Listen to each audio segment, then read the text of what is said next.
Hello guys and welcome back, and today we are going to be covering tutorial game level 1 from the Settlers. Now the Settlers has 6 tutorial games. The first one is about building your guard huts, your guard towers and your garrisons in order to expand your borders. So without further ado, let's get into the game, and I will be giving you some tips and tricks, and I will be explaining what the basic buildings are. We're not going to build them to save time, but I'm just going to be explaining them. And I will be explaining, of course, the basic controls. Of course, before you begin, I recommend that you open the options, and if you are using the original Amiga, compared to the other options, the only difference is that over here, instead of separate effects, it says SVGA mode. The one which I mentioned in my previous video makes the game zoom out and you see a lot more detail and better graphics. But okay, I'm using the original. So let's start the game. The first thing that we see is these options down here, which I will be explaining one by one, and an icon of a castle. If I double click on this, since I have chosen in the options fast map click and fast building, it will build the castle right away. However, what if I do not want to build on this site? If you do not want to build on the same site which is recommended to you by the computer, especially in the first 9 missions, which allows you to build wherever you want, we will special click. A special click is where you hold down the right mouse button and you click on certain things. So I'm going to hold down the right mouse button and I'm going to left click on this icon, and as you can see, the display changed, and now it shows me all the possible locations within this screen, of course, where I can build my castle. Now, before you do that, you can also ask the geologist by left-clicking on this icon right here, and he will give you a free report of the ground analysis. Now, due to the fact that there aren't any mountains nearby, well, this is to be expected. Minimum gold, minimum iron, few coal, and average stone. If I hold down the right mouse button and start, first of all, let's see the possible locations before I do that. Now, let's hold down the right mouse button and start moving the mouse by keeping the right mouse button depressed. Let's move the mouse towards the right, and I found some mountains here. If you click again, gold not present, iron, and all the other 3 minimum. Let's search for another location. Let's click on the map. Let's leave it as it is.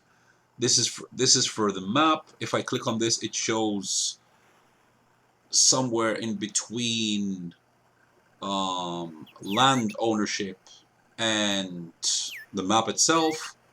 While if I click it a second time, it goes to the third option. It only shows the borders. Since we haven't placed our castle yet, that's not going to show on the map. This one shows the roads. This one shows where the various buildings are. In the future, you can special click on this, select which buildings you want to display on the map. You can scroll between them. And once you left click, it will show you those buildings only. Now, if you select the flag, it will show you where there's a lot of traffic, but let's not confuse you with that right now. Let's close this. This is for statistics. This shows you the flow, which I will be explaining in the future videos. This shows you what goes on with tools and weapons, etc. This shows you the growth of your settlers. As you can see, they're all on 0 because we haven't even placed our castle yet. This icon shows you how many resources you have. Everything's going to be at 0. Don't expect anything. This shows you what type of buildings you have. When there's a number, when there's a big number, it shows that this number is complete. If it says +1 or plus whatever, it means that these are under construction. They're still at 0, of course. This shows you how many settlers you have. These are the statistics. If you click on them one by one, it shows you the production. But we don't need it right now, of course. And this shows you what's going on regarding how much time has passed, how many land you have taken, you and your opponents, housings, army strength, etc., etc. And you can change it from half an hour, 2 hours, 10 hours, 50 hours. And over here we can see how many people are present in the game. Since this is a tutorial, we are by ourselves, so we can enjoy the scenery. You can do whatever we want at our leisure. Again, and these are the options. Over here, this is the distribution of how much your settlers are going to give to... The first one is for the stone mine. The second one is for the coal mine. The third is for the iron mine. And the last, but not least, is for the gold mine. You can play with these as much as you want. I will be explaining this in future scenarios. So right now, let's close this. Generally, these menus, how much wood, how much food, etc., how much iron to distribute between your houses. I will be explaining everything, don't worry about it. Which tools to be made by your tool maker. Which items to be delivered in which order. As you can see, the highest is in the beginning is wood. You can change this as to your leisure. For example, I could take, for example, the gold and put it all the way to the top. Let's bring it to where it was. The gold is still selected. I could bring it one up. See what I'm doing that? Great. How items are going to be stored in your warehouses, in which chain of command. This is for army strength. Now there are 4 windows here. And there are 2 options in these windows. The first one is how well your guards will be full when the enemy is right on your borders. The second one is when the enemy is close to your borders. The third one is when the enemy is barely visible. And the last one is when there's no enemy visible. So, what I basically do is and I will explain these 2 options, is I keep it at full. The guard huts will be full. And when you want to attack, you can leave a minimum of guards behind. So basically, the first 2 options is how many guards will be inside the hut and how many can remain behind when you want to launch an attack. Obviously, if you put these 2 at full, you will not have any guards available to attack. You get the picture. So you can put it as it was. You can leave it at full and good, etc., etc. You see, the farther back, the less guards are needed. One strategy that some people use is that they put it all at minimum so that they could have a good number of knights training in their castle and in their warehouses so that they would level up easier. This leaves your borders vulnerable to attack, but the advantage of doing that is that you train your knights faster, and since they remain in the castles, and in that way you have a better army coming up in the near future.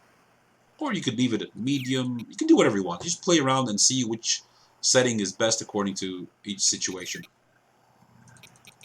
But personally, I leave everything at full, and the option, if I want to launch an attack, to leave it at minimum. Great. Now, this is the last menu over here. Basically, it tells you how many new settlers will become workers, how many new settlers will become warriors. Obviously, if you put it at maximum, you won't be receiving any new settlers. They will be automatically converted, excuse me, new workers. They will be automatically converted into warriors. Over here, you can recruit one settler, make him into warrior, 5, 20, 100. Now, unfortunately, I do not know what this does. If anyone does, or if anyone has researched it, you can. I think it's the morale, maybe. I don't know. I'm just conjecturing. This menu here shows you which knights will be used to attack. The one on the top, if you have it on the top, it means that the weaker knights will be sent out to battle, while if you put it on the bottom, the strong knights will be sent out to battle. This option here, basically, as you can see, a newbie leaves, goes to the castle, and a veteran knight comes out, which basically means that if you have this option at full and minimum, for example, the knights exchange.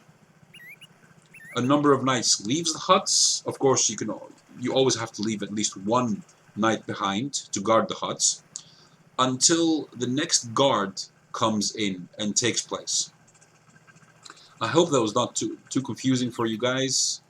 And without further ado, let us build our castle and finish with the first tutorial. Now, let's see. We do not need to create anything else. Let's click on the borders.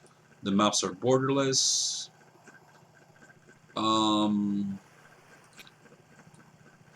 These are the mountains, which you can use in order to extract raw materials. The trees can be cut, and they need to be replaced by rangers, stone slabs, quarryman. But let's not get into that. There are some annoying features which you cannot bypass them, like for example this is a useless piece of crap. I'm just saying. Lakes are used for two things, either for transporting things quickly or for fishing in order to feed your miners quickly, but we're going to do that in another scenario. Let's special click and select a good location to place our castle. Let's see. We're not going to need any materials, so let's just select it right here. Now the castle is the first and only building that you get right away. As soon as you build your castle, you scroll by holding down the right mouse button, you will notice that there's a set of borders. You can only build within your borders, not outside.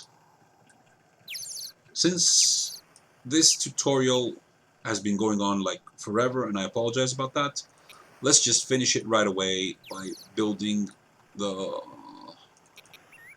needed guard hut over here.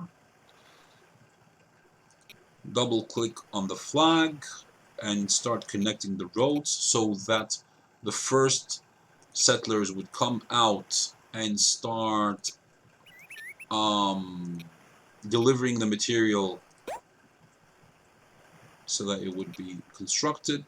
We try to avoid yellow and purple and red roads as much as possible.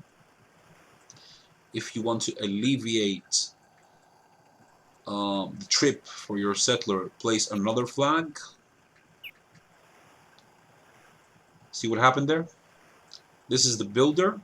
He will go to the construction site, and he will wait for the construction materials to be delivered so that he would start constructing the guard hut.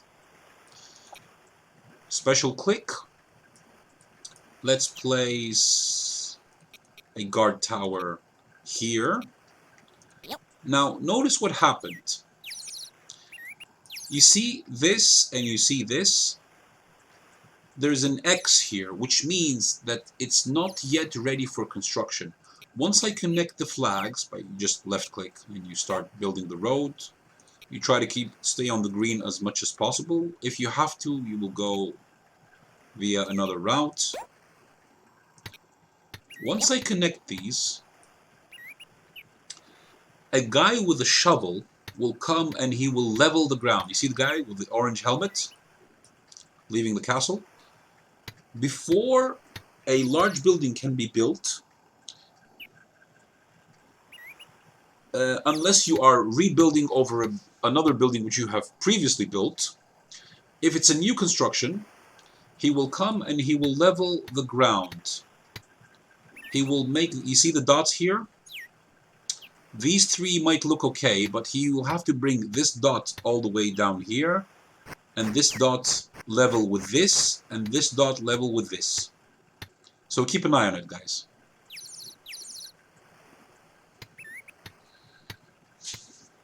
Let's make another flag here.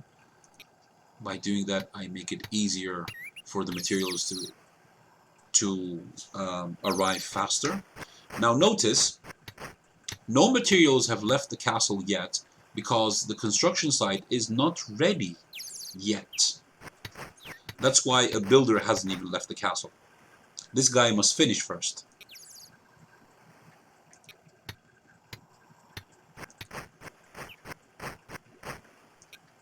I love this game. This game's amazing.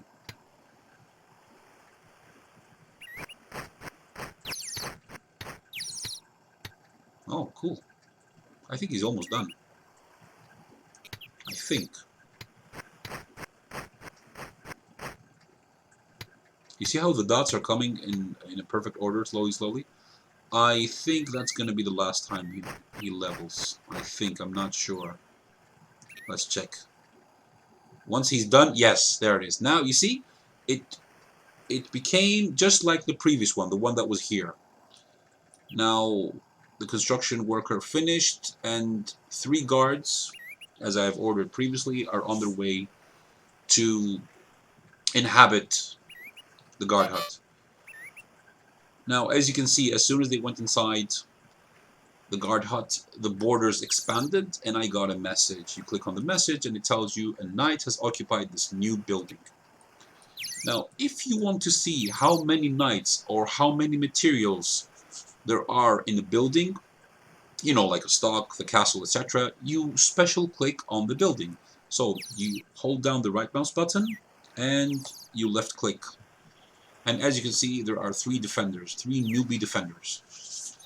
In the future, if I want to exchange them with someone else, I will click on this. Then I will go to this option, and I can draft 13 guys. Let's click on the 20 right away, and it goes to 0. Great. If I want to exchange them by more trained knights, I will click on this. As you can see, one of them left for the castle. Now, if you wait long enough, a better trained knight of higher level, there are a total of 5 levels, will come and replace him. There are flags flying right outside each and every guard hut. Now, the level of the flag indicates how many guards are currently inside the guard hut. If there is no flag, then the guy who comes out is the last guy, the last defender. If you lose the last defender, the enemy takes your guard hut and you lose some land. And if you have buildings in the area, the buildings too, they get automatically burnt down. So it's a good idea when you... Ah, there you go. That's a level 2 guard. So it's a good idea that you keep your borders well defended by clicking on this, putting this at full, the ones which are close to the borders, at least the first two, at least. Put them at full. I recommend having at least these two at full. The ones below that, you can put a lower setting, but you will have lesser knights to attack. The option is up to you. Now, since this guy came here, who's a level 2 guard, we have 2 newbies and 1 level 2 guard. And some gold was distributed to them because it was already available in the in the castle's warehouse. Let's see what the castle has inside. Now I left click, nothing happened. You cannot burn down your castle, obviously. Let's special click on the castle, and now we can see what's inside the castle. You see all that? 3 pieces of trunk, 77 pieces of wood ready to be used, 5 boats, etc, etc, etc. I will be explaining these construction materials in the next tutorials. Click on this. We have 7 settlers without jobs. These are, I will be explaining this later, these are the geologists, mine workers, no rangers, stone quarry, I think this guy is the sawmill, yeah, lumberjack, 1 fisherman, I think this is the tool maker, 15 newbie guards, 6 guards level 2, 0 guards level 3 and up. Of course, and this is the best of the best. 1 available constructor, 1 builder, excuse me, in the castle, and another one here building the guard tower. 1 shoveler, the guy who levels the ground, the one that we saw earlier, and 1 worker. This menu over here tells us how many people are guarding the tower. Excuse me, guarding either the tower or the guard hut or the castle. These menus mean that items will be delivered to either the castle or the warehouse. This one means that no items will be delivered, and in case you are fearing an attack, you can empty your castle or your you can empty your castle or your warehouse by clicking this. I'm not going to do that now, of course. And this is the same, but for people. It can accept new people, settlers. It can no longer accept, or let's empty it. Great. So now we have also finished the construction of the guard tower, and 1, 2, 3, 4, 5, 6. The guard tower can house up to 6 knights. And here's the confirmation. And let us construct. Let's finish this as quickly as possible. Let's construct the fortress, the garrison. Connect it, and there you go. Now, of course, as we saw earlier, the first person to arrive on the site is the leveler with his shovel. He will level the ground, and once he's done, the materials will be delivered, and the construction worker will build the garrison. And basically, that is it for tutorial number 1. Let me explain a few of the buildings while this is going on. In order to do that, special click. Let's select one of the big ones.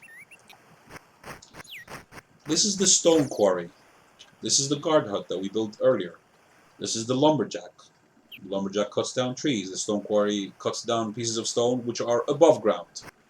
The ranger. These two, of course, they complement each other perfectly.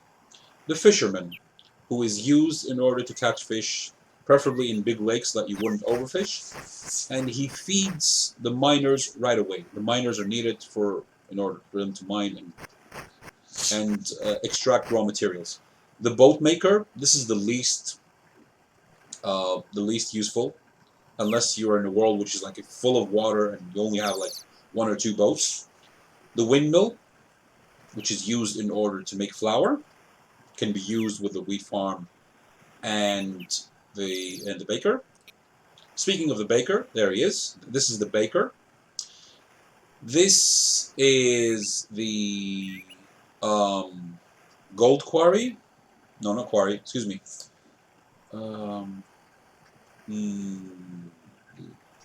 This guy prepares the gold. I can't remember the name exactly. The gold foundry. Excuse, this is the gold foundry. Yeah, I remember. What's wrong with me? I'm forgetting my words. This is the sawmill, which of course goes perfectly with the ranger and the lumberjack. These three should be next to each other. This is the iron foundry, gold foundry, iron foundry, the butcher, which goes with, we're going to see it in the next menu, the pig farm, and this is the weaponsmith. Now the weaponsmith needs the iron foundry because he needs iron and coal in order to make his weapons. This is the toolsmith, the toolmaker, whatever you want to call him. This is the wheat farm, which is the basis of making food.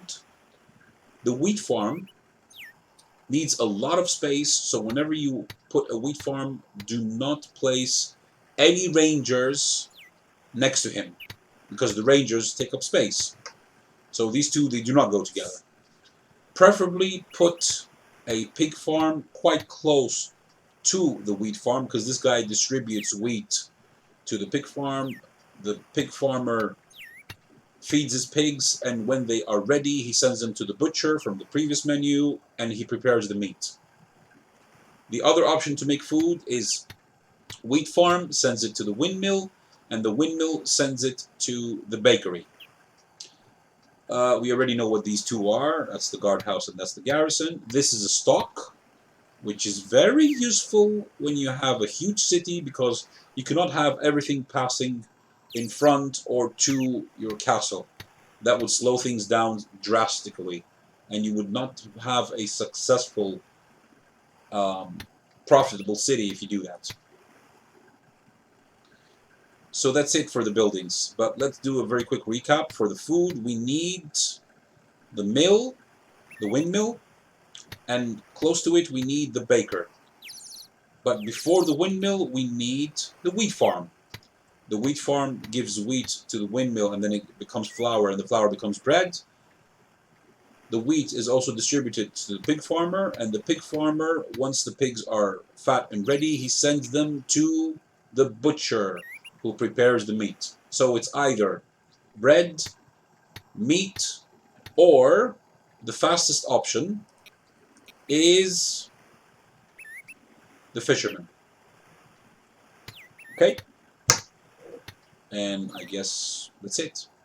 Now we're just going to have to wait and see how long this is going to take, which basically finishes the tutorial. I could make more buildings and, you know, I could show you more stuff, but it's not part of the tutorial. All we have to do in this mission is just create one of each. And every time you create a guardhouse, put it as close as possible to your border, unless there's an enemy creating a guardhouse and he's already started and he will finish before you. Thus, do not put it right next to the border. Put it a little bit back so that you won't lose. When you lose land, it won't get burnt down. That's another tip for you right there. Obviously, the garrison takes like forever to finish, but it's worth it because it can house up to 12 knights. And one more thing that I remembered is that knights can improve in two ways. They can either get trained if you leave them in the castle. Let's check our knights. As you can see, oh, we have a level 3 knights. Nice. Very nice. Or if you leave them inside either the guard tower or the garrison. Unfortunately, the guard tower and the garrison do not guarantee a quick training. It takes them a very long time because they also have to work at the same time. You don't see any of this work, so don't worry about it. Wow.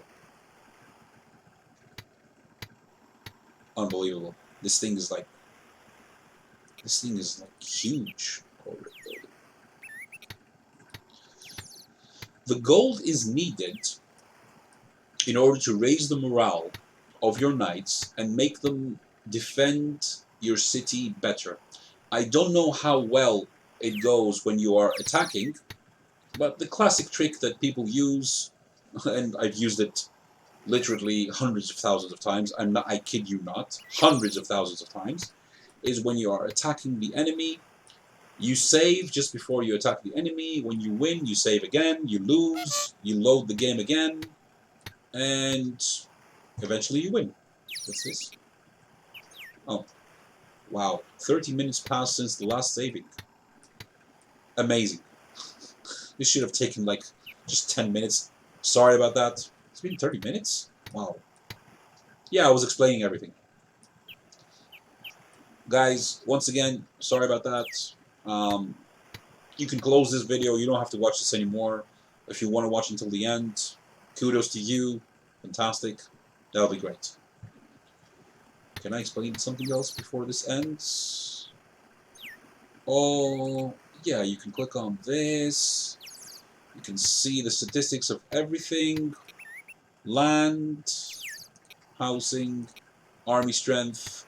You can put it to half an hour, 2 hours, 10 hours, 50 hours. And over here you can see the people who are playing, who are currently inside the map, regardless of whether you've destroyed them or not. Since this is a tutorial, we are by ourselves. I believe I have explained everything. I believe.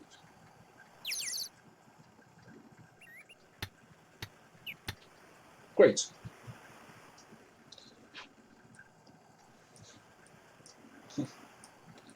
I love this game.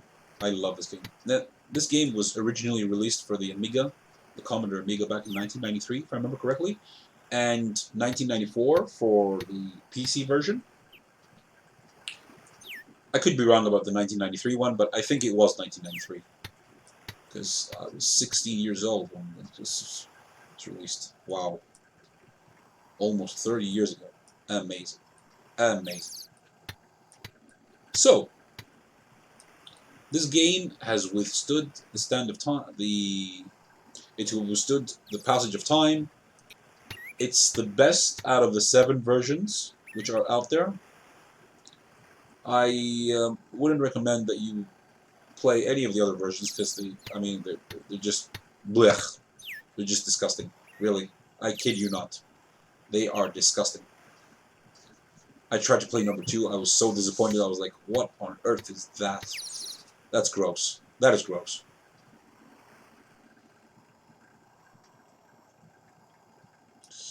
Okay, so we're going to see this in another scenario, but the way that you can attack an enemy is by special clicking on the enemy building, and if your knights are close by, which means that the borders must be touching, then you can attack. You select the number of knights. We're going to see this in the future scenario, and you click OK to confirm, and your knights move on to the enemy territory. And if they are successful, you gain control of the hut, or maybe even the guard tower or the garrison. Good luck with that. Or even the tower. Excuse me, the castle. Good luck with that. Those take many, many, many attacks in order for you to succeed. But if you have the patience and the time and the effort, you save, you load until you win, win, win, win, win, and it's case closed. It's one of the many things that people do in order to win in an easier way. Unless you want to go the hard way, and it will take you forever just to take, well, not forever, it's going to take you many attacks just to win one guard hunt. Let's exchange this again. See what's going to happen. Oh, let's recruit all these guys. And let's exchange the guard for better training. Yippee! A newbie left the guardhouse, and he's heading back to the castle. In the meantime, the garrison will need a few more clicks. It's the largest building of the three, so it's of course going to take forever. Of course. Of course. So, two guards left from here. One left here. They go back to the castle, they get trained a little bit more, and what do you know? Higher level knights, level 3, have come forward.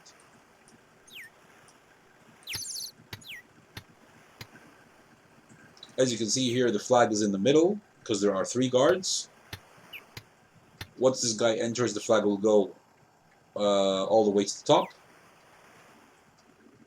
See? It went all the way to the top. And this one will go all the way to the top just about now. 2 level 3 and 4 level 2. Over here we have a mixture of 1, 2, and 3. Let's do that again. The more we do it, the better. And let's recruit the 4 guys.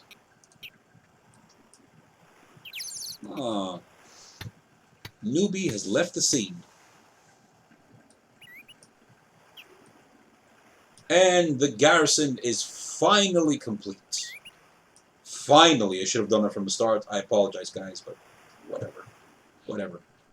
Now notice that the game has frozen, and it will tell me that I have completed the tutorial. This means that you've won. Well done. You completed this tutorial game. Now, apart from this, also in the missions, or when you're playing the single player versus the computer, whatever, after this, it will give you the option, do you want to quit this game?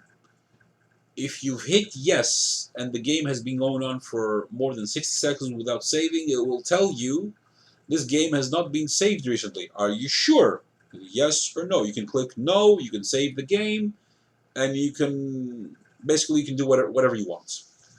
I recommend that you save your games, especially when you're starting an attack, and especially if you want your knights to win in each and every battle. You save, you load, you try again until he wins. Right now, I do not need to save this. I mean, this is just a tutorial, so I'm just going to hit yes, and it will be bye-bye. And that ends tutorial number 1. Now, I do apologize that this took a very long time. The next ones will take much less because I've already explained the buildings, and we're not going to have to do that again. I kind of like promise, okay? Anyway, guys, thank you for watching. Sorry if it took so long. Please like the video, share it, subscribe to the channel, turn on notifications, help it grow, and I'll see you in tutorial number 2.